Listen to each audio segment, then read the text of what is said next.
Doletět z Karlíka na Karlštejn je můj sen. Už několikrát jsem to zkoušel, ale vždycky jsem vyhnil na konci karlícké hrany. Tentokrát se mi nedaří vytočit prostor u startu, tak letím do vesnici a vytáčím ho až tam. Díky tomu neletím dál podél hrany, ale nasměruji to rovnou na hrad. Dolétám tam s psí výškou a chci si Karlštejn prohlídnout co nejvíc blízka, ale není tam kde přistát. Proto se držím v úctivé vzdálenosti před kopcem, za kterým je hrad při pohledu ze země schovaný. Ke kopci přijde stoupák, který mě zvedne zase až k prostoru, takže můžu pokračovat. Další cíl je Beroun. Je velmi povznášející přeletět z jedné startovačky na druhou. Z Karlíka se mi to kdysi povedlo na Staňkovku, teď tedy i na druhou stranu na Beroun. Chodí to skoro všude, což je zajímavé. Dnes mají být dostupy přes 2000 a vysoké dostupy obvykle znamenají stoupáky daleko od sebe, takže se pod nízkým prostorem nedá letět. Ale dnes to jde i tak. U Berouna se trochu zaseknu. Nedaří se mi vytočit nic pořádného. Stoupáky mě snášejí zpátky, ale nechci se dál pouštět s jinou než maximální výškou. Přemýšlím, jestli pokračovat na Knížkovice, kam už jsem z Berouna taky doletěl. Ale když konečně vytočím, tak se rozhoduji obletět ještě nižší prostor a dál pokračovat aspoň trochu po větru. Letí se mi dnes naprosto skvěle. V Čechách se mi dlouho nedařilo, ale dnes všechno funguje tak, jak má. Řeknu si, že u lesa za polem bude stoupák. Doletím tam z 200 metry nad zemí a je tam jako podle jízdního řádu.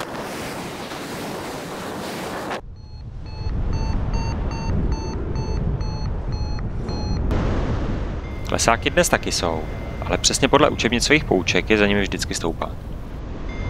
Pičo, ty vole. Sedmička, ty vole, krása. Krása, ale sedmička dolů, vole, výborný.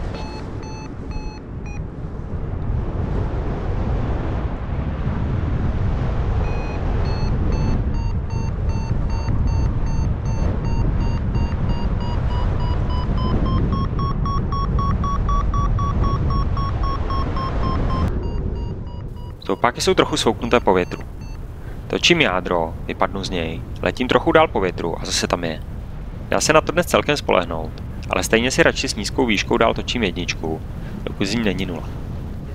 Pak teprve letím dál za jádrem. Když bych jádro po větru nenašel, tak už bych se proti větru do stoupáku nevrátil. Tím, že nejsou mraky, tak se těžko odhaduje, jak dlouho stoupák ještě bude pokračovat. Většinou se mi z něj daří vyletět včas, ale jednou musím kvůli prostoru dávat uši a dokonce spirálu.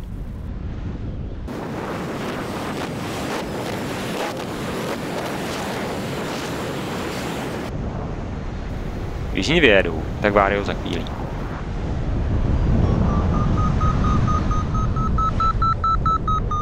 Říkám si, že jsem z ní asi vyjel moc rychle, ale ne. Vario kvílí pořád dál, ze spirály jsem vyjel přímo do jádra. U Roztoku nemůžu letět rovně po větru, protože je tam velký les. Volím mezi letem mírně bokem na vítr vpravo, nebo víc bokem vlevo. Volím trasu vlevo, protože mě rychleji přiblíží ke konci prostoru. Nicméně let hodně bokem na vítr mě málem uzemní.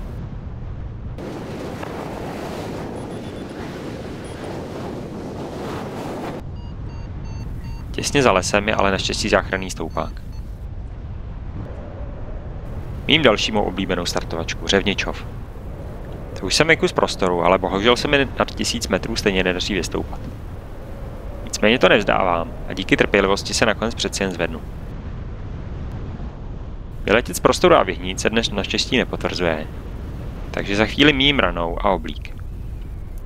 Zvažuji, že to vezmu přes ranou a v případě problému se tam zachrání svahováním, ale nikdo tam ku podivu není. Rychlý pohled na sondu ukazuje náraz 11 metrů za sekundu. Nahoře se přitom letí skvěle. Stoupáky jsou klidné a široké. Jak všechno dnes funguje podle předpokladů, tak to v souladu s předpoklady taky nefunguje. Říkám si, že to hlavně nesmím vzít přes Milešovku, protože tam je termicky hluché. Všude je spousta posekaných polí, tam jsou lesy v dolíku.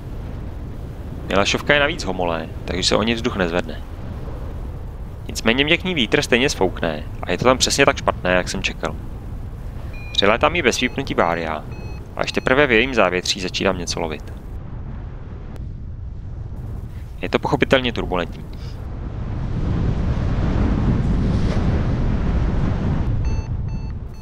Šudlám, až přešudlám kolem Milady a vlastně až ke Kruškám.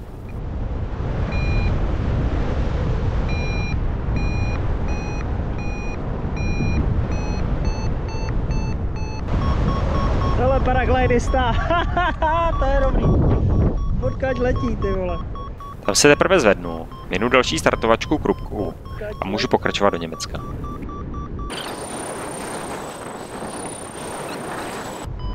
Z Karlíka, možná ze Staňkovky.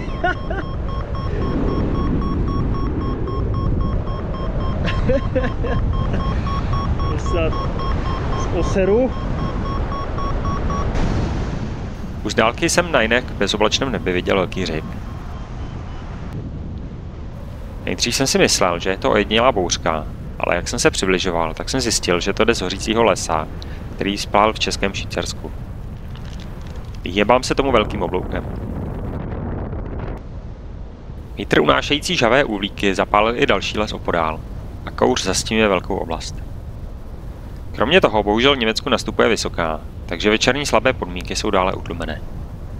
Nicméně, kde nejsou stoupáky, tak nejsou ani klesáky, tak si aspoň užívám neskutečný dokluz s klouzákem snad 20:1.